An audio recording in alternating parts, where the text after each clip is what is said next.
Come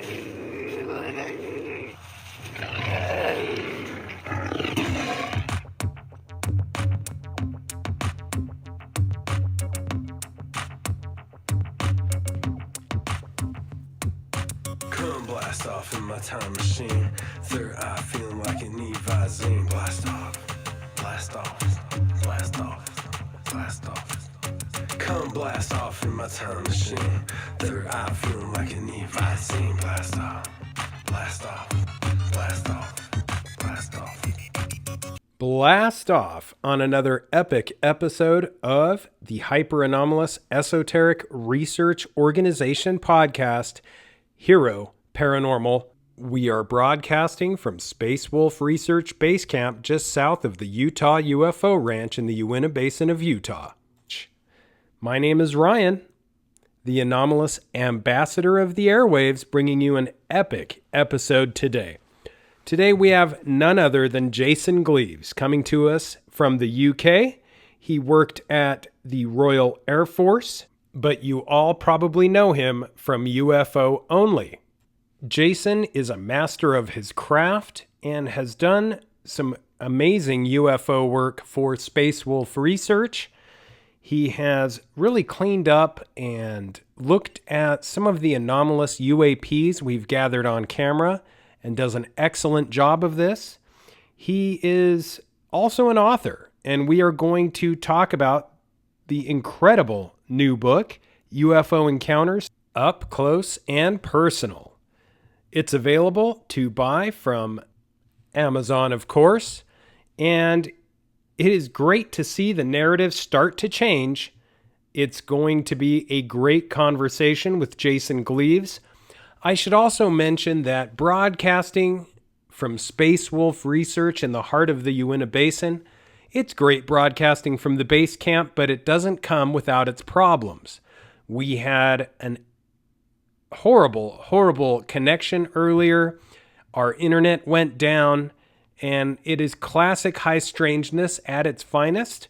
Jason was a god amongst men, very cordial, very understanding, and he waited for the internet to be put back into place. We can't thank him enough, but that's just how Jason is.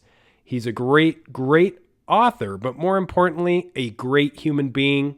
And as I said, just a master of his craft. He's helped us clean up images of strange craft we have caught on the cameras here at Space Wolf Research, which is, again, located just south of the Utah UFO Ranch, which has been made very famous by popular TV shows and, of course, is well known as being the old ranch that Bigelow used to own. A lot took place at that ranch, and I think we're going to get into some of the science, possibly behind what is going on not only in the Uinta Basin as far as UAPs and UFOs, but worldwide. Having worked for the RAF, Jason has a lot of experience with this and UFO encounters. This is going to be great talking to Jason. He has paranormal experience as well.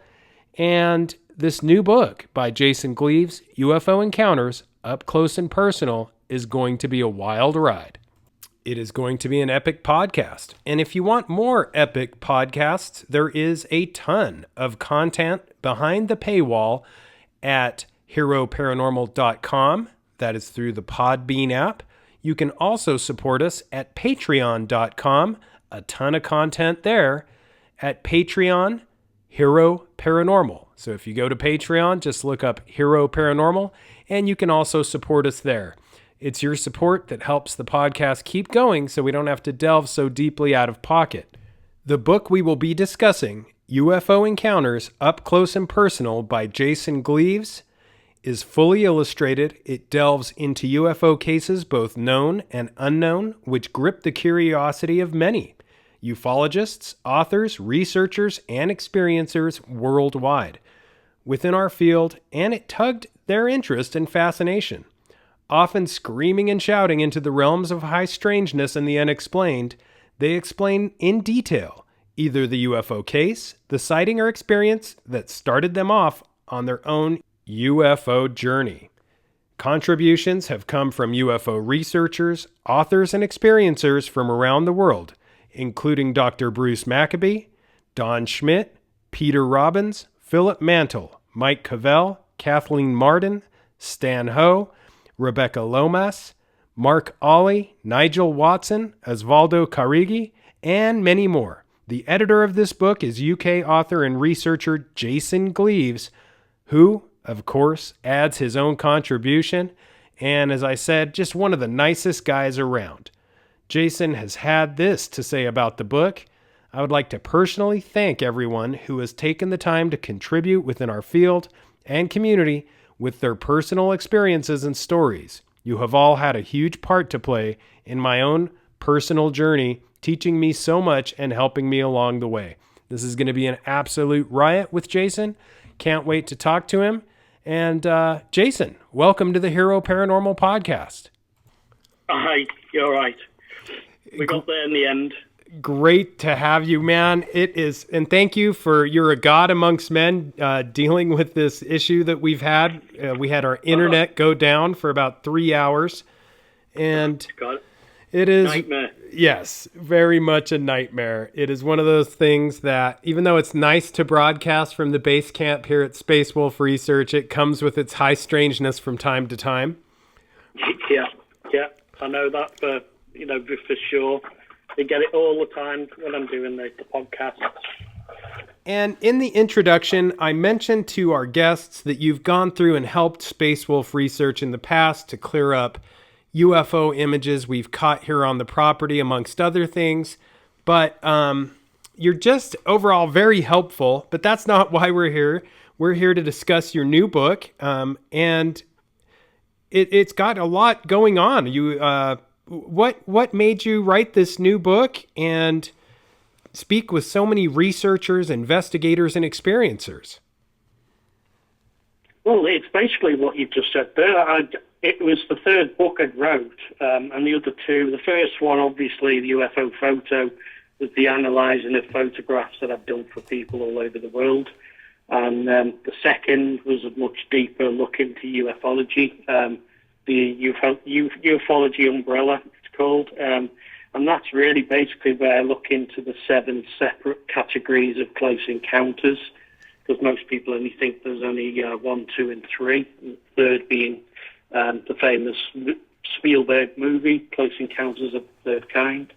And I basically break it down in that respect. And then this book, the new book, the UFO photo, UFO Encounters, Up Close and Personal, is, like we said, I wanted to know of ufologists and fellow researchers and, everybody who's involved within the community as a whole, how they actually got into ufology. What was the actual pull? What pulled them in to to look at UFOs and all the high strangeness that comes with it. Yes, and the list of people that you included is pretty significant. What caused you to speak with the individuals that you did speak with? And I also wanted to ask you if, when you worked for the Royal Air Force, if you ever came across any UFO type situations there. Yes, I did. They actually come across, there was a couple of incidents, but the most famous incident that's recalled is the RAF Cosford incident, which is in March 1993. It was a base called RAF Cosford in near Birmingham, middle central England, and basically this was a sighting. This was a training camp, so they got a lot of young trainees there, where they train them on different disciplines before they go off into the bigger world in the Air Force itself. And the gate guard on the airfield on the time was only a young airman, who was actually put on there. Part of his duties was a gate guard post. And this was early hours in the morning. I had a good friend, who was the orderly corporal in the guard room. And late evening on March, the radio just kicked into life. And it was this poor lad on the radio screaming down the radio to get the guard commander out to the airfield because something was hovering over the airfield, which was right next to where his post was right next to where the runway was. And so the guard commander and the guard force, the RAF police and everyone got in their Land Rovers and Sherpas, vans, etc., and all made their way to the airfield to know what they were going to expect to see when they got there. When they did get there, they all saw for themselves. There was a huge triangular-shaped craft hovering over the runway itself, quite low down. And it was like jet black in colour, with the odd lights on the corners, your typical triangle-shaped craft. And they all witnessed this object. It was described to be the size of a battleship. It was that huge in size. And it took off at high velocity. And they obviously made all their reports, etc., from there on in. But it didn't end there because it went on to another nearby RAF base at RAF Shorebury, which is about 20 miles away as the crow flies.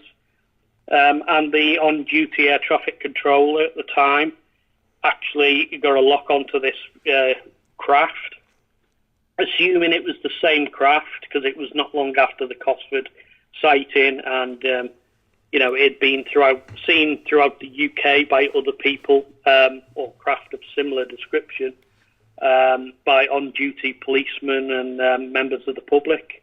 But this on-duty air traffic controller at RAF Shorebury saw the craft come in, and he said it was firing pencil-thin lasers down towards the ground, as if the impression he got was it was looking for something.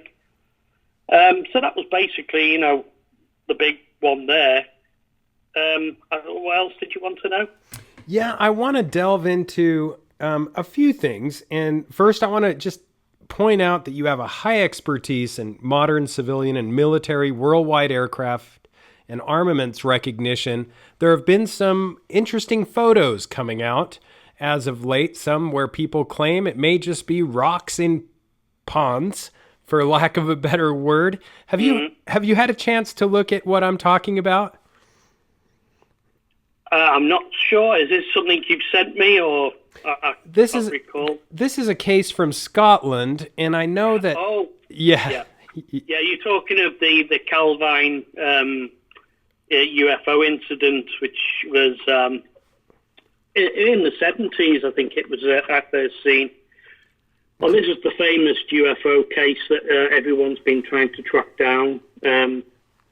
We got a ufologist in the UK here who actually, Mr. Clark himself, very distinguished researcher, who's tracked down the actual one last photograph to a Scottish newspaper and an ex-Air Force officer.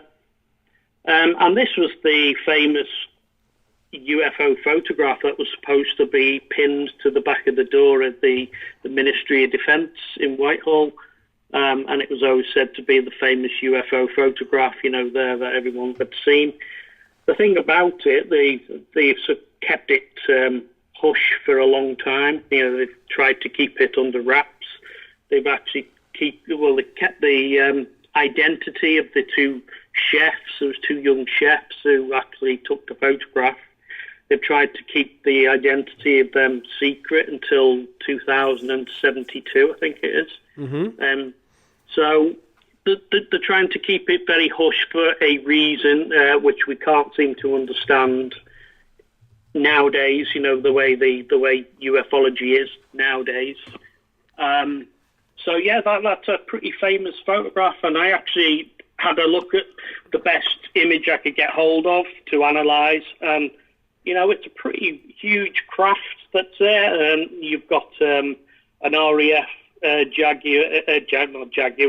Harrier jump jet, mm-hmm. which is based in one of the bases at Scotland at the time, who was obviously scrambled with this craft, and they were taken. I think there was apparently 6 photographs taken, but they've all disappeared, other than this one. So it's kicking up quite a stir within the community. It really has. I've heard so many arguments on both sides, and this is typical with in the UFO field. Something interesting is that I believe it was originally a black and white photograph, but yet I heard Nick Pope claims to have a full-size color photograph of it. There's there's varying information when it comes to this particular case. But jumping off of this, I want to kind of ask you about one of your favorite cases, if not your favorite case, Jason, which is the real War of the Worlds UFO encounter. Can we discuss that? And that's in your book as well. Yeah, that was just, obviously I had to put myself in there, and, on one of the cases out of many, I've got to say I could have put quite a lot of different cases in the book, but this is just one of, a quite memorable one for me, and I call it the real War of the Worlds. But it was basically in August of 1972. There was 2 university students, about 19 years old at the time, in Japan, and they were taking photographs like they do of scenery, and there was an active volcano nearby in Coconut, whatever you pronounce it. Forgive me for that if I've got it wrong. And again, there was 6 separate photographs produced with this, which really got my attention. And I analysed them, went into great detail, blew them up. And, they're very good quality, the old 35mm images, so that, you can generally look more authentic, they're harder to, fake, that type of thing. And, it really gripped me because they actually look like the craft, on that movie, the War of the Worlds, the H.G. Wells movie, and that was the impression. So that's why I called it that, really. But, this object was manoeuvring itself erratically around the active volcano below. You can see actual smoke and plumes coming up from the volcano. And it's firing, again, this craft is firing laser thin shards of light down into the volcano itself. So that was just one case that, I actually put forward to get the book rolling, and then starting into, obviously, all the other people who've been generous in giving me their cases to put in the book.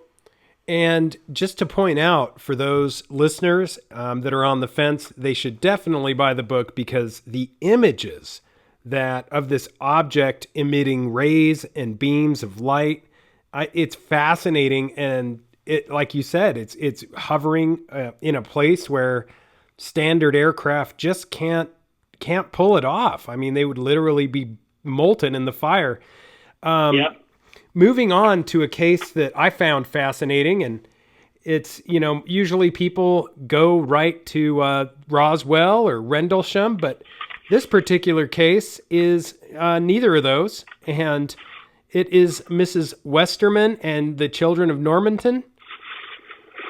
Yeah, that was, get me right, that was Philip Mantle's actually case he put forward. Again, Philip could have put plenty of cases. Again, he was a very experienced guy. I really, he's mentored me through a lot of things in ufology as I've come in. But again, you said it was a Mrs. Westerman. And again, the 8-year-old daughter, ran into the house, saying she'd just seen an aircraft come down in the local field. And obviously they went out. And long story short, this was a craft that had actually landed in a field next to some pylons, electrical pylons. And it was basically a description and shape of the craft. It was silver, and it looked like a very Mexican hat style of UFO, which is, quite sort of unique at the time. And again, it was seen. And again, Philip went out and interviewed Mrs. Westerman and got all the details. And again, this was during 1980, so it was, around the time of Rendlesham Forest and sightings like that, that happened. So, yeah, that was a really, really good case that Philip had put forward, that he, sort of dragged him into ufology.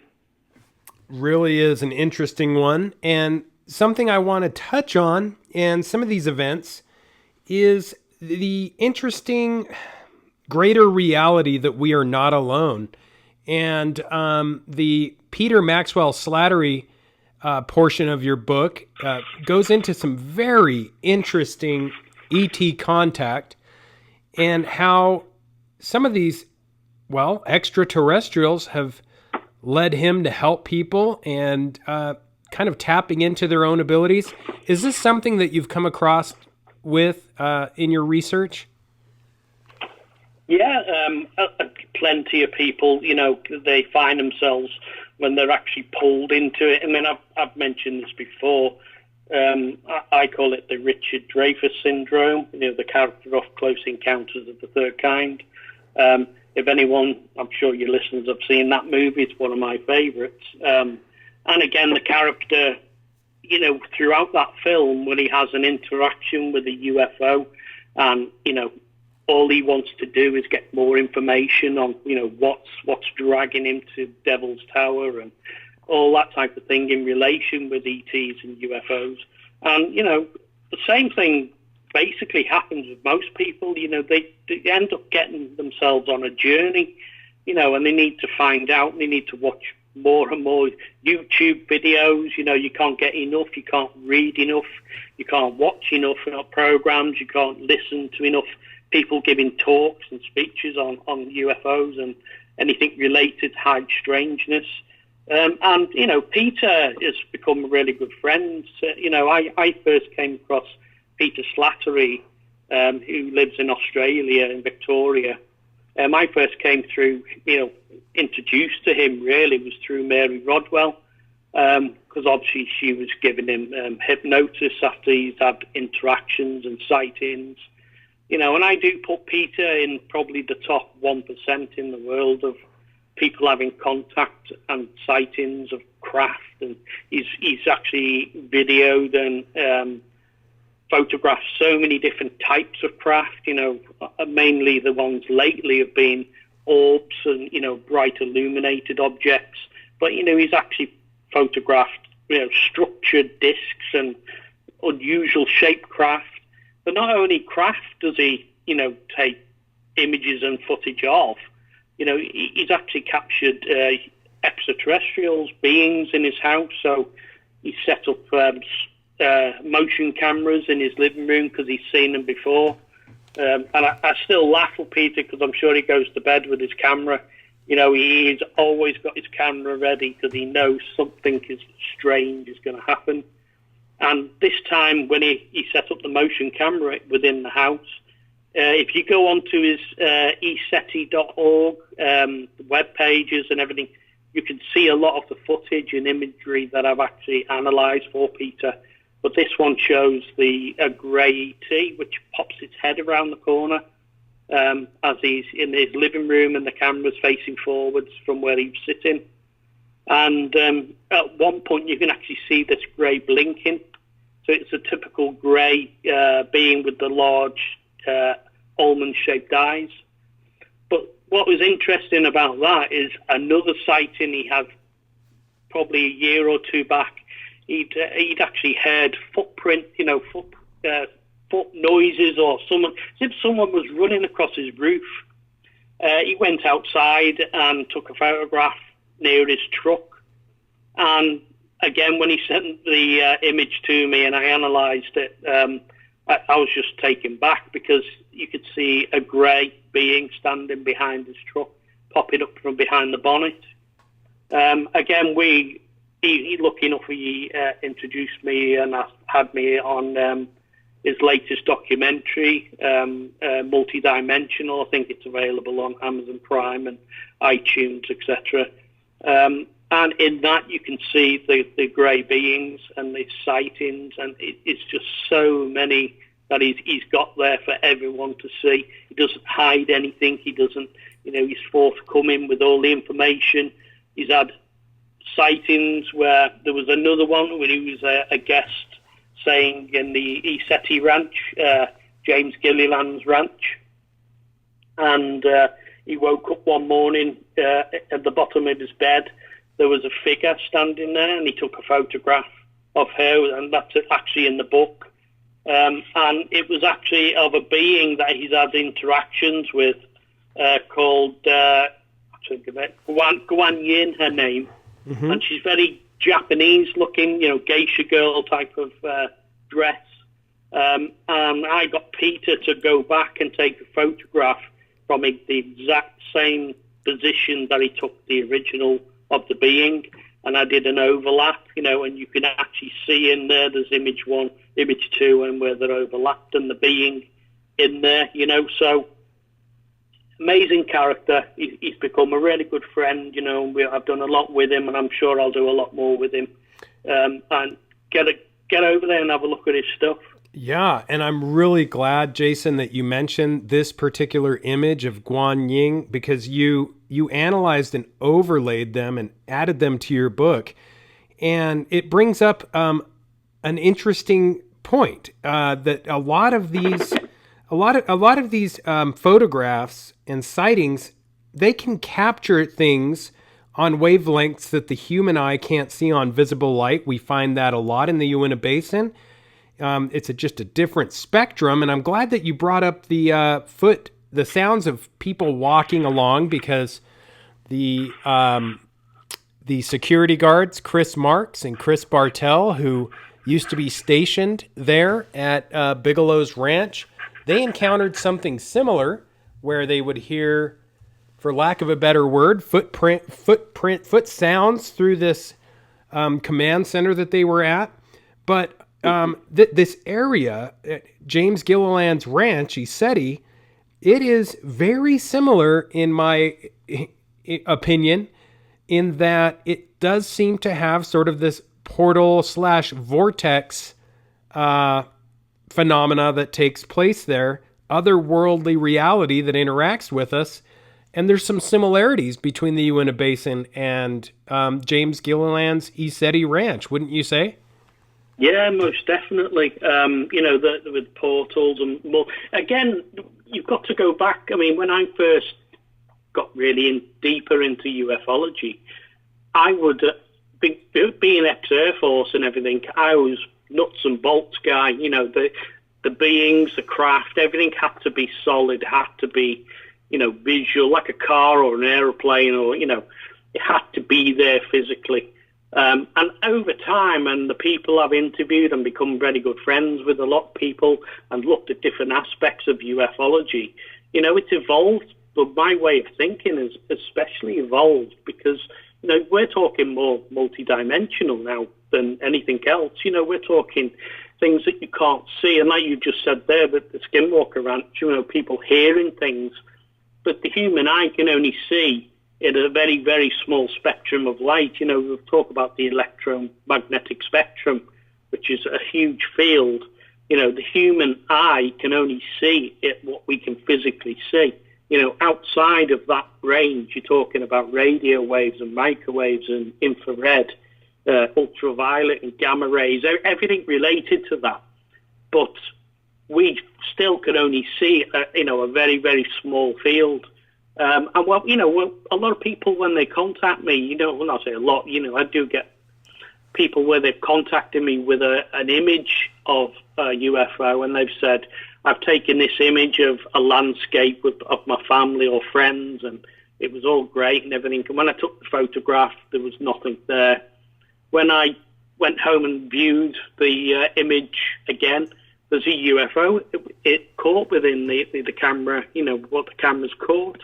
And they're adamant, they'll say, when I took that photograph, there was nothing there. I swear there was nothing else there. And that just goes to show that the human eye can't pick up what the camera can. And the camera, whether it be an infrared camera, again, if you're talking infrared camera, you're probably talking more on the Tic-Tac US military footage that's been released. Infrared. Again, you can't see this with your eye, but the infrared can. And the same with your camera, depending settings, etc., the way things are set up, you're not going to see it, but that craft is actually, it's cloaked in a way. Absolutely. I've experienced this myself, and it's super hard to explain. It was a scenario where I thought I was just taking pictures of swirling bugs, or at least what appeared to be bugs in a field there in the Uinta Basin and here. And it was, how can I explain it? I was taking the pictures of the swirling bugs in the field. They were there. And as you said, as we were driving off going down the road, I am looking at the images, and there were 3 disc-shaped saucers above these swirling pillars of what appeared to be bugs. I don't know if they were. I don't know if the bugs were going up or down, but I could not see the craft with my naked eye. It was only until we were driving away and looking at the images that we saw 3 very obvious flying saucer-like craft above these spirals of bugs. So I have had this happen, and it's really hard to explain. Yeah, it is hard to explain, and it's hard to get your head around because we're not programmed to think like that. If it, like you said, if it's not there physically, it doesn't exist. And I was like that myself. I was thinking, it's got to physically be like you and me, a solid, being, a solid, person, humanoid, whatever. But a good way to explain that is to look at yourself as if you were a radio. Mm-hmm. And again, if people can pick up different frequencies that the craft give off, or the way that the frequency that they actually visualize the craft. So if you think of yourself as a radio, a standard radio, and you're tuning into your favorite radio station, you'll turn the knob and you'll tune into your, Radio 1 or whatever you've got what you want to listen to. But within that range, there's probably thousands of other radio stations all broadcasting on the same airwaves and everything like that. But as you're the radio, you're tuning into that actual frequency of your radio station that you're listening to, and then you can see or hear what that is. The same thing, it really applies to UFOs.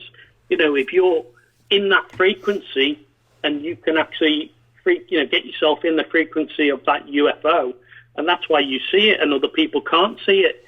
And that's another thing I've wrote about. I think I wrote about that in the last book, about musicians, the way they're probably, the way they're tuned, the way their brains are tuned. Not everybody is musical. I know I'm not. But, got famous people that have come forward, like, Robbie Williams and, Kim Wilde, David Bowie, right through the spectrum of all these different musicians are on a different frequency. They can read music, etc. Maybe they're more susceptible of actually seeing the craft as they come through those frequencies.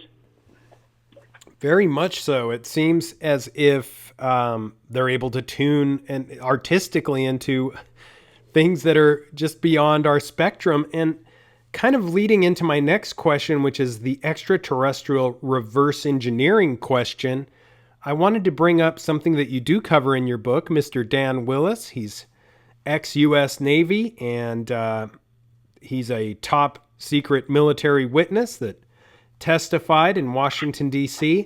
I wanted to get into what your thoughts were about extraterrestrial reverse engineering and why it's hidden and how long these technologies have been hidden from, let's just say, the layperson, the common individual or citizen. They take, I think, a lot of these technologies for granted that may have very well come from black projects.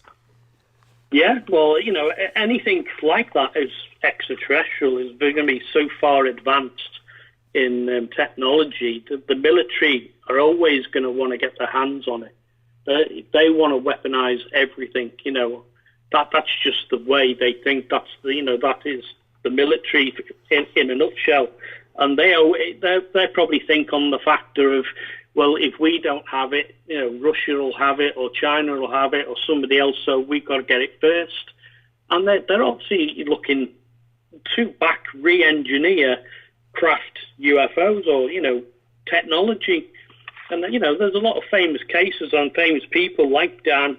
And again, you've got the likes of Bob Lazar, who actually worked on retrieved craft and things like that. So, yeah, it definitely goes on. And again, there's a lot of technology that is out now that is probably I know it probably has come from retrieved downed craft, like the F-17 stealth fighter, things like that, and the Blackbird, and again, a lot triangular shaped craft seen.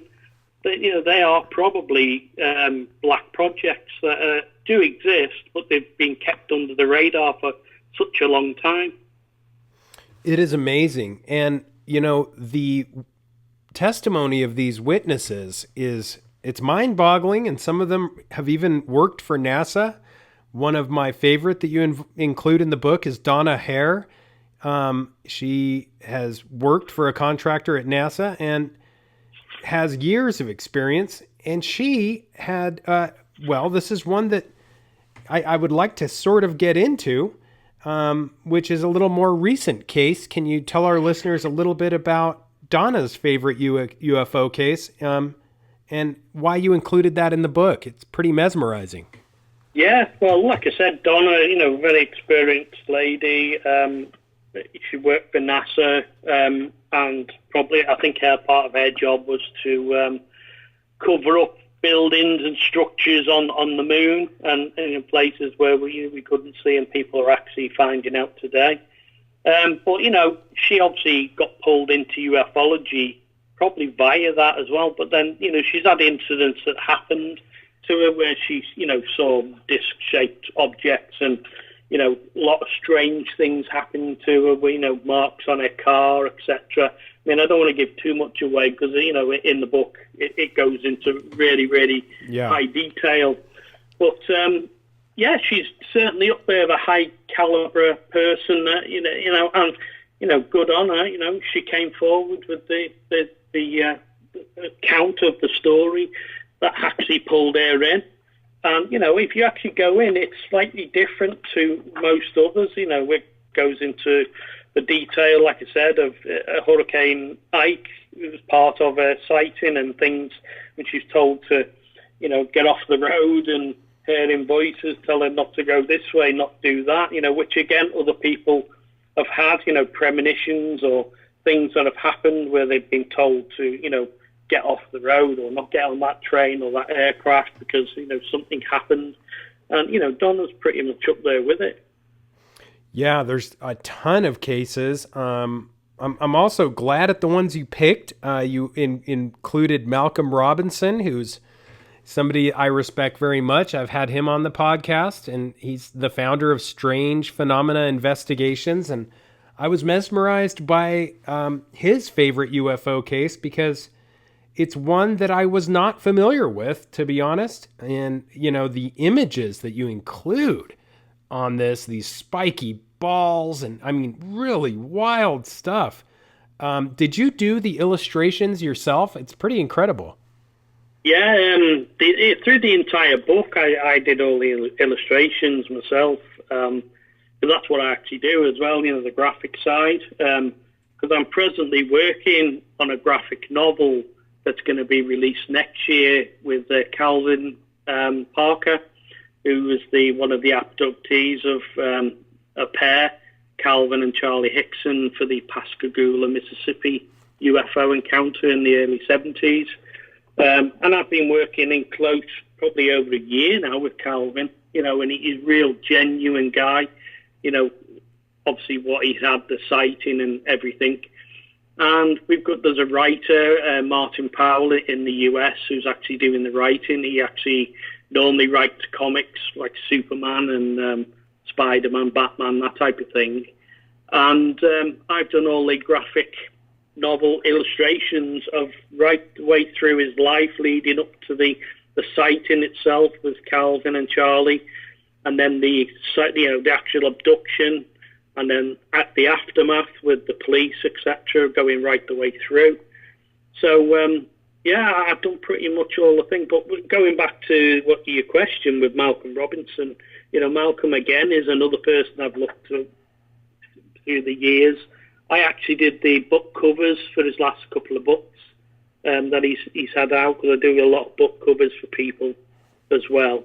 And it was the Dechmont Woods UFO, which is a famous case over here, really, in Scotland and the UK. And it was during 1979, November 79, in Livingston, central Scotland. And it was a forestry worker, 61-year-old Robert Taylor. And he was walking his dog in his woods, where he was very familiar with the woods. He knew the insides and out and lived there, I think, most of his life. And he came in contact with a spherical, unusual, as you can see the image in the book, UFO. It had a strange flange around the middle of the craft. And from this craft, it was hovering in a cutting in the woods, and two smaller objects descended from the craft itself, which described and resembled World War II sea mines. That's what they actually looked like. And they both attacked him, and they were making peculiar sucking and popping sounds. They left indentations in the ground, pretty much evidence afterwards that Malcolm actually recovered. And obviously, during the attack, Robert Taylor's trousers were actually torn and shredded by these mine-type objects. And Malcolm has actually still got the actual trousers. So if you ever see Malcolm in a talk or a lecture or somewhere, he always takes the trousers with him, and quite happy to let you have a look yourself and inspect them, But the thing about this case, it's a great case to put in the book, but this was actually reported to the UK police and is still filed as an attack by an alien or extraterrestrial. So, it still goes in like the unexplained. But also with this, I do a lot of 3D models as well, and I actually made a 3D model of the actual UFO for Malcolm, and he's actually got that in his study today. That is so neat. The artistic, the nature of this book and the artwork it's just, the scale is pretty amazing. I want to jump to one of my favorite UFO cases, and it's also one that I believe in the book it's Annalisa's one of her favorite cases, which is the UFO Ariel School mass sighting in Rua, Zimbabwe. I often find that this case is sort of hard to digest, but it's also, one of the cases that is so difficult not only to explain, but you can't really debunk it because there were so many people, children actually, who it just really gets to me because so many children viewed the UFO Ariel School mass sighting in Zimbabwe, and they got within just a few feet of some of these entities, didn't they? Yeah, again, it's another, a case that's brought up and intrigued an awful lot of people, and Anna's, obviously wanted to get that out. I've got to know her quite well over going to conferences, etc. And we always meet up and catch up when we go to these conferences. And, the Zimbabwe sighting, just because there was, 62 students involved, who actually had the sighting, they all saw the same thing. It's pretty much up there with the sightings themselves, the contact, whether it's under C5, that type of realm of category. And, the two beings were interacting with the kids, and they had, a lot of things they were putting good thoughts in their mind, and how they should be presenting themselves, etc.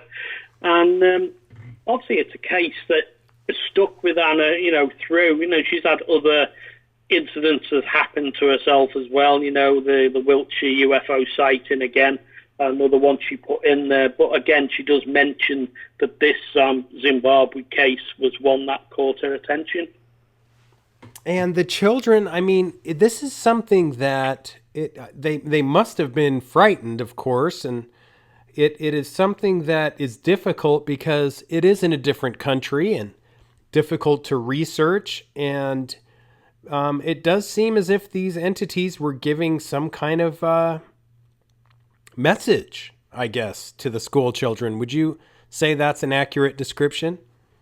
Yeah, definitely. And again, you can see in the book, there's actually illustration drawings of what the children, came up with, what they actually saw, which is pretty much on par with each other, and children didn't stray too far apart.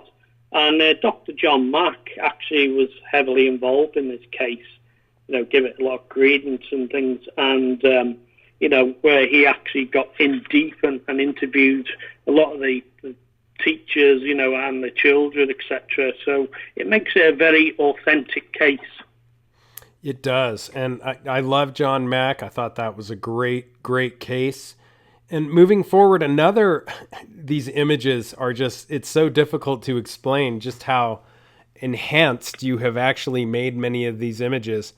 But one case that I'd like to discuss is the UFO case involving George Adamski, the father of alien contact. Yeah, that was Nigel Watson, another good friend in the UK, brilliant researcher, investigator himself. And the case that actually brought him in was obviously, which I'm sure a lot of your listeners know of, is George Adamski. And he's, known as the father of alien contact, really. Mm-hmm. And he was having contact with Aleutians, I think it was, from... coming over and interacting really with him. And again, he took lots of photographs. People have tried to debunk, going right the way through with him, but, there's an awful lot in there that you can actually come. I mean, I always say to people, don't always take what we say as gospel or anybody in ufology. Get out there, roll your sleeves up and do your own research, because that's what you really need to do to, come across what you think is truthful or not truthful. But again, with this, through my interaction through Adamski himself, and a very distinct type of craft. Everybody knows this craft when they see it. You can say straight away that's the George Adamski case. But I actually was looking at the New Mexico, the testing ground where they tested the nuclear warheads in the very early days, really. And when I actually went in, you could actually see, there was a nuclear detonation. I've actually illustrated it in the book. You can see the actual photograph.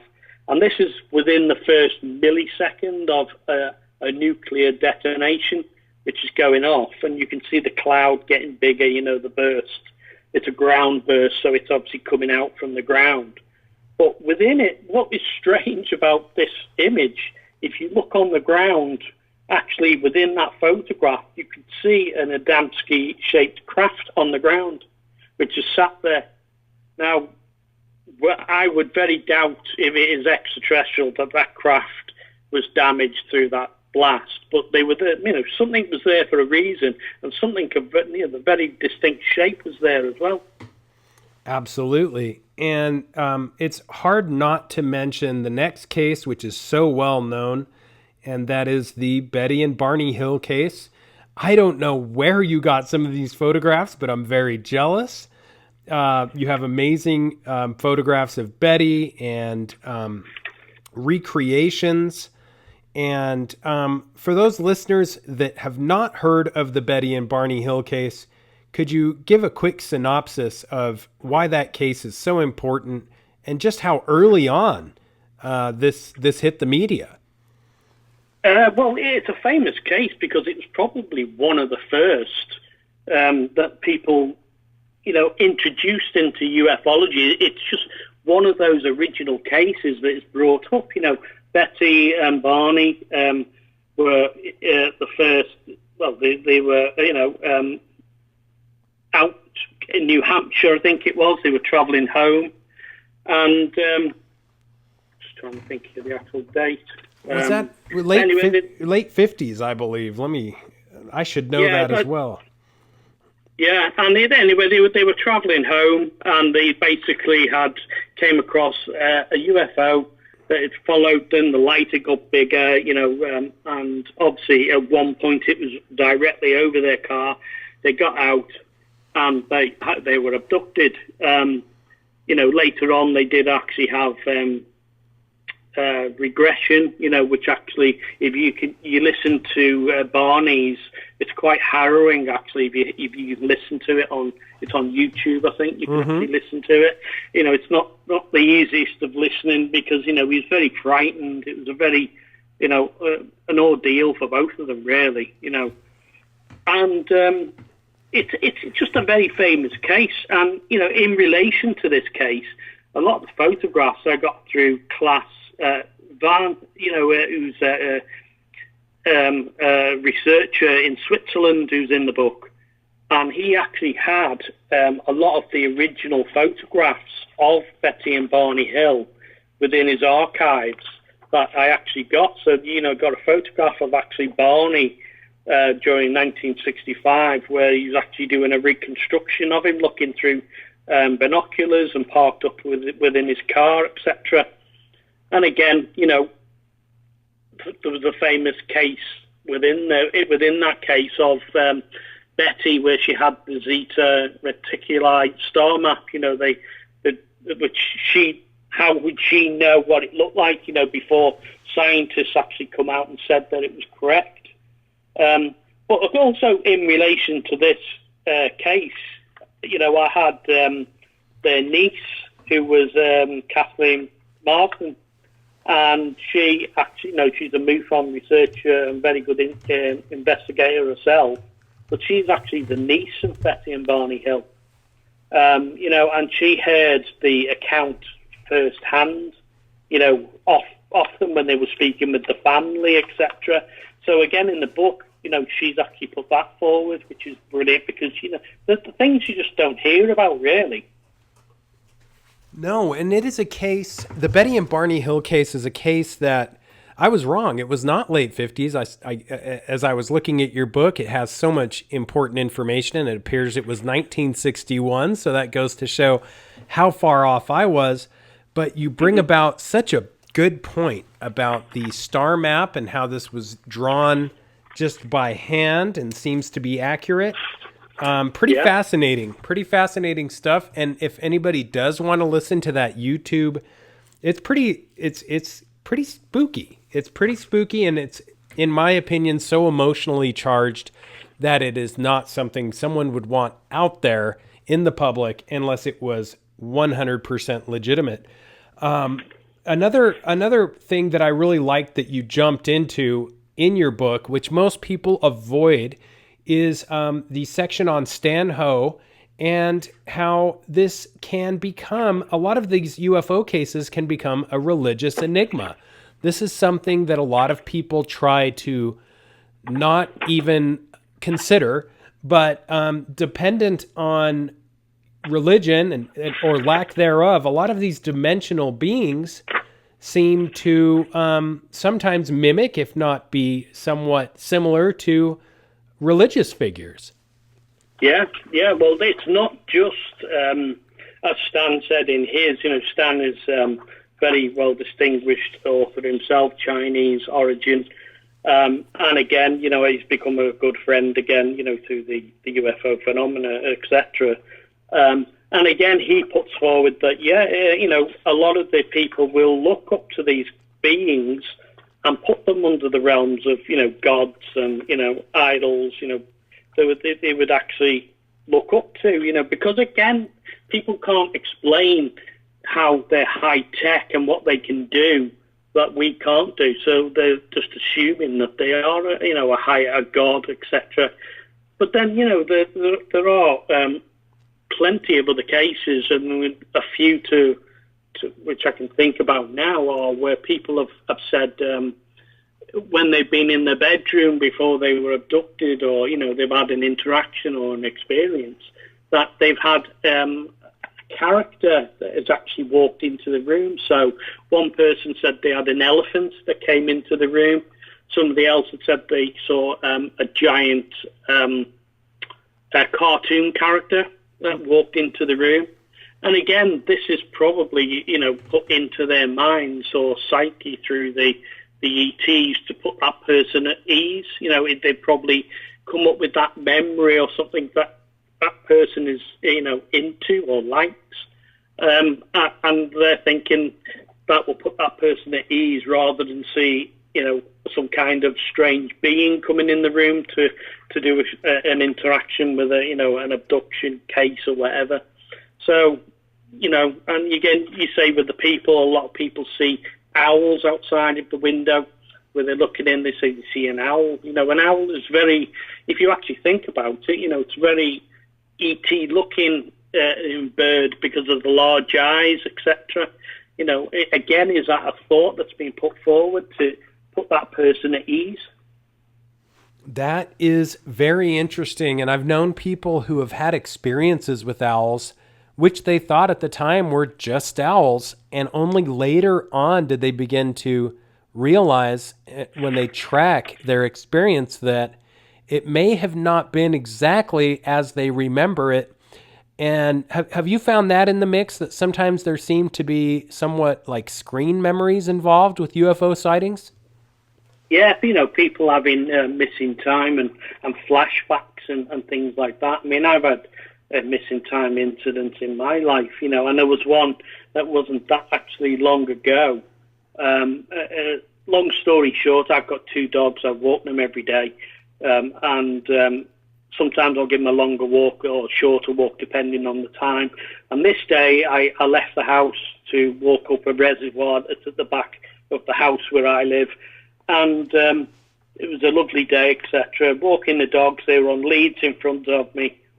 And as I was walking, I could hear in the distance the distinct sound of a Chinook helicopter, which is the twin-rotor military helicopter, if people don't know what that type of aircraft is. And I know that because I used to work on them, so the sound is very distinct.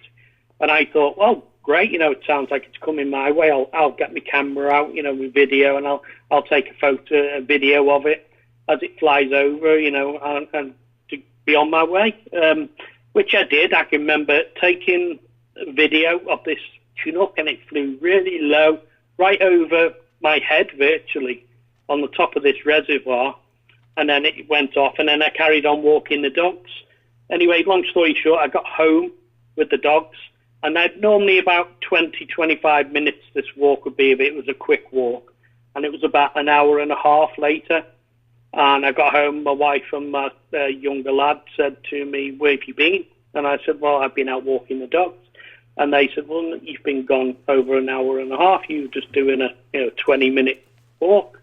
I said, "Well, it was still 20. In my mind, it was still 20, 25 minutes." Anyway, long story short, we thought nothing of it. It carried on. It was another high strangeness sort of event. I thought, I'll have a look at that video that I actually videoed, which I've still got on my phone today. And when I viewed the video back, all you could see was me filming my feet, and you could hear the Chinook flying off in the distance, and that was it. Whoa. And I just thought, it's one of those really strange, incidents that happened. And again, my family members, my father's ex-military, and, very proud fella himself. And one day in Liverpool, when he was a young boy, he had an interaction with a man in black that actually walked through the front door of the house where he was living. He was playing in the hallway and the living room. It was during the 1950s, and this was the time before everybody had TVs, so people just had radios they were listening to. The grandparents were in the front room listening to whatever, and he was running backwards and forwards from the living room into the hallway. And as he ran back into the hallway, at the end of the hallway down the bottom was the front door, and then that was locked up for the night, had bolts on it and everything. And he said this figure manifested itself through the front door, a dark figure. And he didn't really know what Man in Black was and things like that until just one day I was having a beer with him and he said, oh, I had an interaction with a Man in Black. I thought, oh, right. And when I actually did an illustration of what he told me, which is in the second book, the Ufology Umbrella, I've actually done the an illustration of what he explained to me. And when I showed him the image afterwards, he sort of went cold and quiet and said, yeah, that was exactly what I saw, where this dark figure came through, and beckoned him to go upstairs. And he, obviously didn't. He didn't about turn and ran back in the front room. And that is also an amazing book. I'm looking at it on my shelf right now. It is very, very similar but different. I highly recommend listeners get all of your books, but obviously this latest book, coming back to it, something that really stood out to me and someone I respect is Ann Andrews. And she brings up, and it is well documented in your book, shadow beings, and in particular, a very strange memory of, for lack of better words, a wolf rising up, standing on its hind legs, except it seemed to take human form, except its head was still clearly that of a wolf. This obviously stood out to me because of some of the common sightings here in the Uinta Basin of Utah, but also it goes to show that a lot of times these entities can sort of manifest themselves in different forms. Isn't that true? Yeah, again, the actual case that Ann Andrews put forward in the book. I mean, I got to know Ann again through ufology. I first came across Ann at my first ever UFO conference. I think it was an Amash conference, which was, I think it was Miles Johnson and Summerby, I think, in Nottingham in the UK. And she was actually one of the speakers at there. But Anne's introduction in ufology really goes back to her own experiences she's had through her life, with shadow beings and strange things that have gone on. But then her son, Jason, who was, he was actually taken. And again, if you ever get the chance to go and look up Anne and her stories and listen to what happened with, Jason and his family members, it's very, very on par with Skinwalker Ranch, that type of thing. Mm-hmm. Strange things that have happened, sightings of beings and craft and all that, and Jason basically, great guy again. He's not involved in ufology anymore because, somebody tried to run him off the road and, he had a lot of bad things had happened. So, but Anne had carried on, and I approached Dan as a friend and said, would you like to contribute towards the book? And she came forward with the beings, in the shadows, which is obviously, one of the actual incidents that happened was this short and dark being come into her bedroom when she was a young child and stood on its back legs and, manifested itself into a wolf-like, being. As she described it, it looked pretty much like the wolf in Harry Potter, that type of thing, where it stands on its back legs. And again, I would seriously get in it and try and read up on her case, because it's fascinating. Really is fascinating. You really pulled it off with this book. And lastly, as we wrap up, I'd like to quickly jump to Gary McKinnon, the hacker. And could you tell listeners a bit about that? And he was a system administrator, and there was a poorly secured NASA computer apparently. And it revealed, apparently, an already existing Space Force complete with specially trained crews and personnel. Can we quickly touch on that as we wrap up? Yeah, well, Gary McKinnon is well known again. You have to look him up. He goes down as the UK NASA hacker. He got into a very poorly protected NASA system. This is in the early days. He's quite expertise within computers, so he knew how to get in, and passwords, and minus of passwords. He found it very easy anyway, and basically he stumbled across the Space Force. The fleets of aircraft, and craft probably that have gone down over the years have been UFO sightings, and people have said, again, if they've actually seen these craft, they've probably gone down really well with the US government or whoever is in charge of the Space Force, because it's the perfect cover story for them. If somebody says they've seen a UFO when they've seen one of their craft, they don't have to deny or, explain anything to the public. So, Gary, he got himself into an awful lot of trouble, and they tried to extradite him back over to America. The UK government stepped in and stopped it and everything. And, he downloaded, manifests of pilots and, pilots who pilot craft, and there was names of craft, and, he really goes down quite historic, really, for what he did. People might look at it different and saying he was hacking and doing that side, but if it wasn't for Gary doing what he did, we probably wouldn't know of the Space Force, as much detail as what he brought forward. So true, so true. Such an interesting case and such an interesting book, 371 pages of just gold. Can you tell listeners where they can get your books, and also tell them about UFO Only and other projects you have going on? Yeah, well, the three books, UFO Photo, the Umbrella, the Ufology Umbrella, and the latest book, UFO Encounters Up Close and Personal. You can get all of those on Amazon or through Philip Mantle Flying Disc Press. You can get anything through there. You can also see there's a couple of documentaries I've done, the multi-dimensional with Peter Slattery and James Gilliland and Mary Rodwell. And then there was the latest one I did in the UK with other fellow British ufologists, Philip Mantle and Malcolm Robinson, etc., called the Pentagon Files.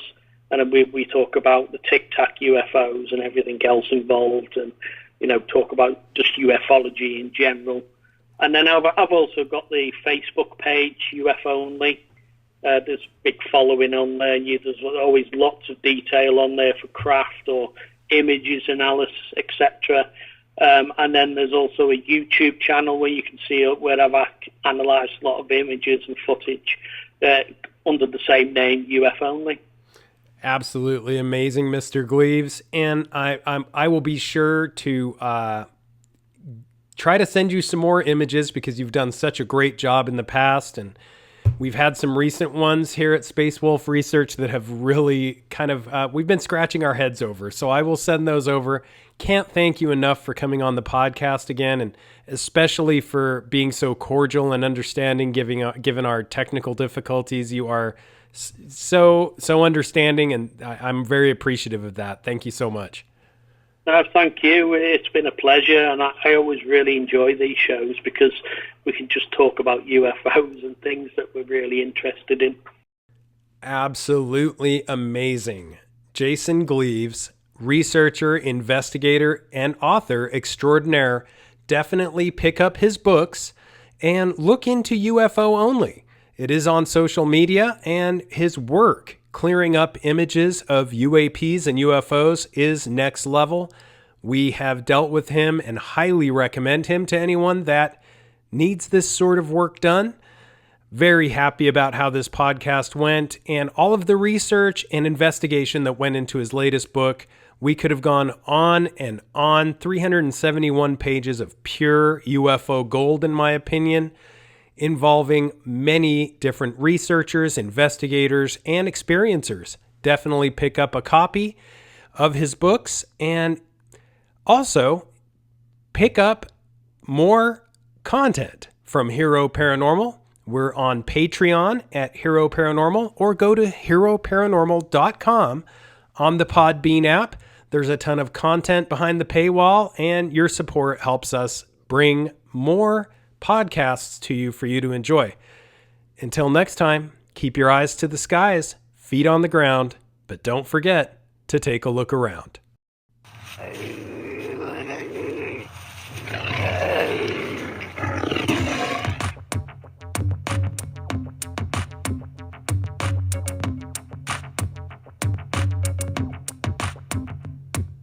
Come blast off in my time machine. Third eye feeling like an Visine. Blast off, blast off, blast off, blast off. Come blast off in my time machine. Third eye feeling like an Visine. Blast off, blast off.